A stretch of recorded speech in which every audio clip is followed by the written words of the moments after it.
Coucou tout le monde, j'espère que vous allez tous et toutes très bien. Aujourd'hui, vidéo un peu spéciale puisque aujourd'hui on va faire ensemble le Midi Book Free Cat Tag.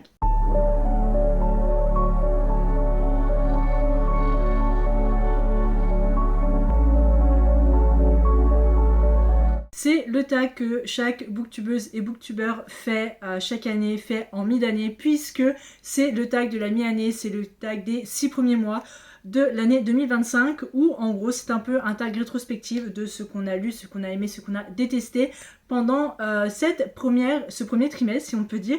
Et j'avais très hâte de le faire, j'avais prévu de le faire le mois dernier en juin, mais j'ai décidé d'attendre de laisser passer le mois pour déjà avoir toutes mes lectures pour sûr, et entre temps où j'avais commencé à noter ce tag sur mon ordinateur avec les réponses, et les réponses ont changé entre le moment où j'ai commencé à noter le tag et là maintenant j'ai toutes les questions devant moi, j'ai les livres à côté de moi. J'ai fait en sorte que de pas me répéter, c'est à dire que j'ai fait en sorte de pas forcément mettre deux fois le même livre. Bon, après j'ai pas trop le choix parce que ça va avec les questions, mais j'ai fait en sorte de pas mettre forcément le même livre à chaque réponse. Chaque question, je vais éviter aussi de trop me répéter, enfin de trop faire traîner les réponses. Mais voilà, donc on est parti. D'ailleurs, juste avant, si vous voulez faire ce petit tag, les questions sont dans ma barre, enfin sont dans l'info, juste en bas. Voilà, si vous avez envie de le faire, vous aussi. La question numéro 1, c'est ta meilleure lecture depuis ce début 2025. Et c'était assez compliqué parce que j'ai quand même eu pas mal de petits coups de cœur depuis ce début d'année. Mais j'ai choisi mon tout premier coup de cœur et c'est Heartless Hunter de Kristen Siccarelli chez l'édition PKJ, qui a été superbe. Franchement, j'ai adoré. Grosse découverte et gros coup de cœur. Genre, je sais pas, déjà c'est une duologie, donc déjà tant mieux. J'ai toujours pas acheté le deuxième tome, faut que je l'achète. Mais j'ai vraiment adoré le côté romantasy Enemies to Lovers, avec ce côté des sorcières qui utilisent leur magie avec le sang. Je trouve ça tellement fascinant, tellement original. Et c'est pas trop long, c'est-à-dire que c'est pas un tome extrêmement introductif ou un petit peu, mais on rentre vite dans l'histoire. On s'attache au personnage, on s'attache à l'histoire, on s'attache même à Gideon. On s'attache à Gideon, même si au début j'ai pas aimé, mais après on comprend le pourquoi du comment. Et je sais pas, franchement j'ai vraiment beaucoup apprécié ma lecture, j'ai vraiment adoré. J'ai enchaîné ce livre, genre je crois qu'en 2 jours c'était bouclé. Ça faisait tellement longtemps que j'avais pas autant apprécié un peu une romantasy young adulte, mais pas trop à la fois, parce qu'il y a quand même des sujets assez durs et un petit peu plus adultes dedans. J'ai vraiment beaucoup aimé, donc ouais, après j'aurais pu choisir Hunger Games aussi, très clairement. Mais non, très clairement ma meilleure lecture depuis le début 2025, en tout cas qui en fait partie, c'est Heartless Hunter. La question suivante, c'est la meilleure suite de saga que tu aies lu cette année, et j'ai mis Saving Six de Chloé Walsh, qui est donc le 3e tome de sa saga Boys of Tommen. Les 2 premiers tomes, Binding 13 et Keeping 13, sont tous les deux disponibles en français chez l'édition Chatterley, et il me semble que Saving Six sort aussi cette année. Je pourrais dire une bêtise, peut-être plus l'année prochaine, mais ouais, Saving Six sans hésiter. J'ai pas lu énormément de suites de saga, ou en tout cas qui m'a vraiment marqué, et franchement la saga Boys of Tommen, j'aime tellement. C'est des grosses pavasses. Je vais admettre que c'est des grosses pavasses de 600 pages. 400, 600 pages, ça dépend vraiment des tomes. Et à chaque fois, je me dis, je ne peux pas lire sur ma Kindle un gros pavé comme ça. Mais je le fais, je le lis en anglais en plus, avec un langage année 2000 irlandais, donc voilà, il y a quand même du langage, du soutenu, tout ça. Et franchement, j'aime tellement cette saga, j'aime tellement les personnages, j'aime tellement la façon que l'autrice a d'écrire. Je sais pas, elle a des personnages extrêmement complexes qui ont pas forcément une vie heureuse, avec des romances, mais genre un slow burn, mais insupportable. Je crois que Chloé Walsh c'est la queen du slow burn, genre vraiment. Et le fait que 2 tomes en général concernent un personnage, enfin un couple en général, je trouve ça tellement génial. Surtout quand j'ai lu Binding 13 l'année dernière, qui a été l'un de mes coups de cœur, j'étais en larmes, à la fin j'ai pleuré, je me suis dit non, et j'ai enchaîné avec Keeping 13, ce qui n'était pas du tout prévu, qui reprenait directement où ça s'arrêtait. La Saving Six c'était sur le frère, et vraiment génial. Franchement ça a été, en tout cas pour le moment, ça a vraiment été ma meilleure suite de saga. La 3e question, c'est quelle est l'apparition de cette année que tu as le plus envie de lire? Alors il y en a beaucoup, mais il y en a une en particulier, c'est Lovely War, que je vais vous mettre juste ici, je crois que chez l'édition, alors je ne saurais plus vous le dire, Brajon, mais j'ai vraiment un doute. Lovely War qui est sorti récemment en français. Quand j'ai commencé la lecture, quand j'ai commencé à lire en anglais, j'avais envie de sortir un peu de ma zone de confort de fantasy. Je lisais pas du tout de romans, j'étais vraiment fantasy, à Cotard, Court of Thorn and Roses, Sarah J. Maas, tout ça.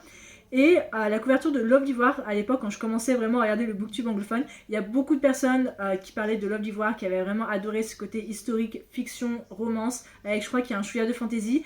Et le fait d'apprendre que c'est sorti en français, ça me donne tellement envie, genre ça reste toujours l'un des romans que j'ai envie de découvrir. Alors maintenant qu'il est sorti en français, j'ai envie de l'acheter en français, vraiment, très clairement. Mais ouais, je crois que c'est vraiment l'apparition qui me fait le plus envie, que j'ai pas encore eu l'occasion d'acheter. Mais je compte le faire cette année, ça c'est sûr et certain. Peut-être dans les mois qui viennent, je compte m'acheter L'Aube d'Ivoire. La question numéro 4, c'est quelle est la prochaine parution de 2025 qui te tente le plus? Donc en gros, du deuxième trimestre, je me suis acheté un nouveau carnet un carnet de notes qui est un peu mon nouveau carnet de lecture et j'ai commencé à noter les prochaines sorties second trimestre, qui sera d'ailleurs la vidéo de la semaine prochaine, donc je vais pas tout vous révéler, mais je peux vous en dire deux qui me fait extrêmement envie, parce que laissez-moi vous dire, il y en a quand même pas mal. Deux qui me font extrêmement envie. Déjà, c'est Accomplice to the Villain de Anna Nicole Meyer qui sort le mois prochain, qui est le 3e tome de la saga Assistant to the Villain, que j'adore très clairement. Et un autre qui me fait extrêmement envie, je veux pas tout vous dire, donc je vous donne celui-là, c'est Fix Skating de Lynn Painter qui sort en septembre, il me semble. Oui, c'est ça, en septembre, qui est évidemment Lynn Painter, l'autrice derrière Better Than the Movie and Nothing Like the Movies, que j'adore, qui a été l'une de mes découvertes autrices de 2024 que j'adore. Et Fake Skating, c'est la mélange sport romance et fake dating.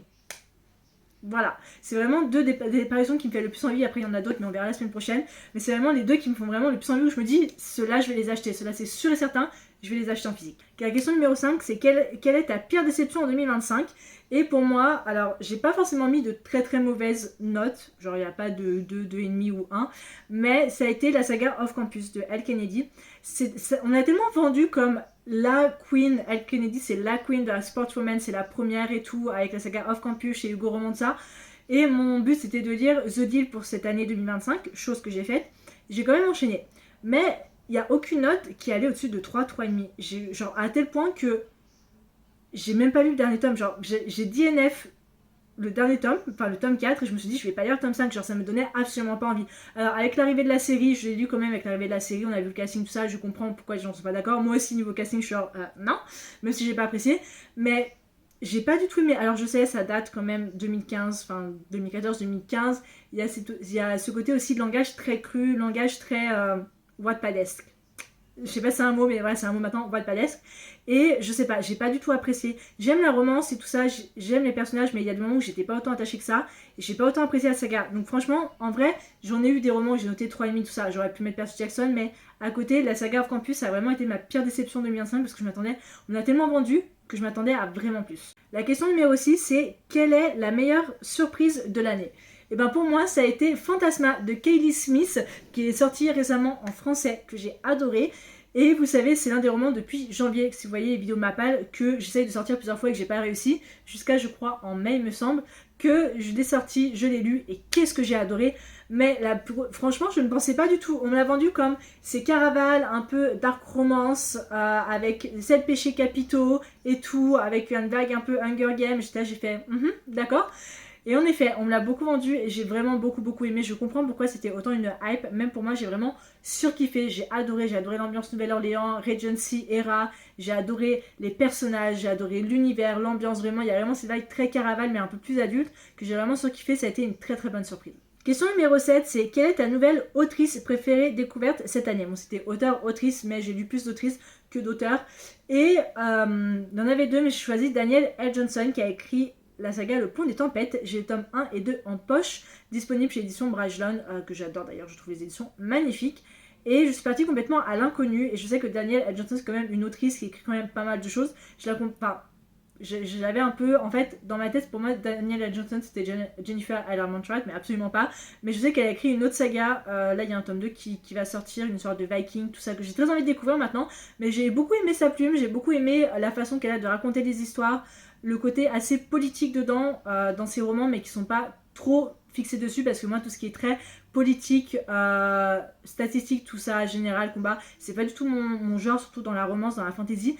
Mais elle a réussi à rendre pas ça forcément ennuyant pour moi et pas trop long. Donc j'aime beaucoup son écriture, j'aime beaucoup les personnages qu'elle a, j'aime beaucoup l'inventivité, l'imagination qu'elle a. Donc ouais, ça a été une très belle découverte. Donc pour le moment, c'est une de mes autrices préférées, enfin nouvelle autrice préférée en tout cas. La question numéro 8, c'est quel est ton dernier book boyfriend? Alors de base, quand j'avais commencé à écrire ça, j'avais mis Théo de Reckless de Azzy Silver, mais j'ai décidé de mettre Black Whale de Fantasma. Je vous mets des photos juste là. Parce que cet homme, franchement, cet homme, c'est Jax de Caraval. Vous voyez, Jax de Caraval, Jax de Once Upon a Broken Heart, bah c'est le même. Le même, mais à un niveau au-dessus même. Jax, c'est déjà mon book boyfriend numéro 1, top 1 avec Jeremiah de L'été où je suis devenue jolie. C'est mes deux tops, ça descendra pas plus. Ça descendra pas plus. Mais Black Whale, il est un peu au-dessus de Jax. Et pourtant, j'ai une haute estime de Jax. J'adore Jax, hein, vraiment. Mais pour que Black Whale dépasse Jax, c'est que vraiment, j'ai adoré son personnage. Il est sensuel, il est mystérieux. Il a un sens de l'humour, mais un peu noir. Il est parfait, il est parfait. Je l'adore dans Fantasma. J'ai adoré son personnage dans Fantasma. J'ai adoré tout le mystère qu'il y avait autour de lui, la romance qu'il y avait entre nos deux protagonistes. Je sais pas, j'ai tout adoré. J'ai surkiffé. En plus, j'aime beaucoup cet aspect cheveux blancs, tout ça, très original, chose qu'on voit pas forcément dans les romans dark romance, dark fantasy. J'ai adoré, donc Black Whale sans hésiter. La question numéro 9, c'est quel est ton dernier personnage préféré? Et je vais dire Circe de Madeline Miller. Le personnage de Circe, je veux dire en elle-même, c'est déjà une reine, une déesse sorcière que j'aime beaucoup de base. Mais en apprendre un peu plus sur son histoire, c'est une femme qui a vécu mais tellement de choses, qui a vécu tellement de choses tragiques que... elle a réussi à surmonter tout ça et je l'adore. C'est une femme, c'est une sorcière, c'est une déesse très très forte, très puissante qui, franchement, qui est incroyable. J'ai adoré. Ça a été, en tout cas pour le moment, c'est vraiment mon personnage préféré de cette année 2025. J'ai tellement surkiffé en fait Circe en règle générale, le roman Circe, que je suis tombée amoureuse de cette femme. Genre très clairement, je suis tombée amoureuse de Circe. Voilà, Black Whale et Circe sont au même niveau et j'ai pas forcément de base de personnages féminines préférés dans les romans. Évidemment, il y a évidemment Katniss de Hunger Games parce que Katniss, voilà. Mais Circe, je pense qu'elle en fait définitivement partie parce que j'aime beaucoup. Enfin, elle a vécu, comme je dis, elle a vécu tellement de choses malheureuses. Elle a réussi à se relever, à garder la tête haute, à pas laisser s'abattre. Et j'adore. Voilà, c'est définitivement mon personnage préféré. La question numéro 10, c'est quel est le dernier livre qui t'a fait pleurer? Et je suis obligée évidemment de mettre Circe de Madeline Miller. J'ai pas autant pleuré que ça enfin, j'ai beau avoir cherché, vraiment. Habituellement, Boys of Torment, ça me fait toujours chialer. Mais là, Saving Six, ça a été. Parce que c'était pas aussi dramatuesque que je voulais, parce que ça se passait avant les événements de Binding et Keeping 13. Donc, je connaissais plus ou moins l'histoire. Mais Madeline Miller, Circe, j'ai pleuré plus d'une fois. Je crois que j'ai pleuré 15-20 fois au total. À chaque chapitre, j'avais les larmes aux yeux. Je crois que le passage qui m'a fait le plus pleurer, et rien que d'y repenser, genre vraiment, c'est vraiment un livre qui m'a vraiment touchée cette année, c'est sa rencontre avec Patocle. Et je sais pas, c'est Achille et Patocle. Enfin, c'est... Voilà, enfin, je sais pas. C'est vraiment le roman qui m'a vraiment le plus touchée. Alors, je sais pas, peut-être parce que justement, elle a vécu tellement de choses. Et je me dis comment c'est possible qu'une femme comme ça fasse partie des légendes avec tout ce qu'elle a vécu. Mais je sais pas, c'est vraiment un roman qui m'a touchée. J'ai pleuré à la fin du Chant d'Achille. J'ai pleuré comme beaucoup de personnes. Mais Circe, ça a été vraiment, je crois, le roman où j'ai le plus pleuré de ma vie dans un roman. La question numéro 11, c'est quel est le dernier livre qui t'a rendue heureuse? Et ça peut paraître bizarre, mais je choisis Hunger Games, Lever de soleil sur la moisson du Sun Collins chez son PKJ. Tout simplement parce que Hunger Games, je lis depuis que je suis au collège. J'ai 29 ans, j'ai lu, je devais avoir 15-16 ans à peu près, même 14-15-16 ans. Je grandis avec Hunger Games, je continue de grandir avec, j'aime tellement ces romans-là, j'aime tellement cet univers, on peut faire tellement de romans sur n'importe quel personnage, et ça m'a rendue heureuse sur le fait que l'acheter, c'était comme recevoir un cadeau de Noël, genre c'était la veille de Noël, j'étais genre super contente, et me replonger dans un univers que j'adore, découvrir l'histoire de Haymitch que j'adore, j'aime déjà beaucoup son personnage, mais alors là, dans ce roman-là, juste incroyable, et... C'est surtout le fait de savoir que chaque roman de Sylvia Collins va être adapté en film. Genre, donc tu te dis, tu lis ce roman-là et t'as pas à te dire j'aimerais tellement qu'il soit fait en film parce que tu sais que derrière il va être fait et le casting est déjà incroyable. Mais me plonger dans un univers que j'aime tant depuis que je suis au collège, c'est vraiment quelque chose qui me procure de la joie parce que c'est quelque chose genre que j'oublie pas et que je me dis, même après toutes ces années, ça me rend toujours aussi heureuse. Et ouais, Hunger Games, c'est définitivement le livre qui m'a rendue le plus heureuse. Bon, il y en a d'autres à côté, hein, avec de romans, tout ça. Mais c'est vraiment le roman qui m'a le plus... j'étais le plus contente. Alors, la dernière question, c'est la question numéro 12, c'est quel est le plus beau livre que tu as acheté / reçu dernièrement. Et alors c'était assez compliqué parce que j'ai pas forcément d'édition genre extrêmement spéciale, genre hardback, jaspage, super joli, tout ça. Mais je pense que le plus beau que j'ai pour le moment, c'est Wild Love de Aziz Silver. Enfin, en tout cas, même Wild Love, Wild Eyes et Wild Side. J'aime tellement cette couverture. Je trouve en fait l'objet livre, mais juste magnifique. Genre, regardez-moi cette beauté. Alors, je me mets là pour. Ouais, regardez-moi ça. Cette beauté. C'est un peu glacé, tout ça. J'adore, je trouve ça magnifique. Alors, la saga Flawless aussi est belle, mais je trouve que la saga Rose Hill est juste magnifique. J'aime tellement. Je sais pas, j'ai quelque chose de beau en ce moment. En vrai, c'est le seul que j'ai pu trouver parce que le reste, c'est pas non plus des. Genre, waouh, super beau, tout ça et tout. Le seul jaspage que j'ai, ça doit être là-dessus. Avec Heartless Hunter et encore.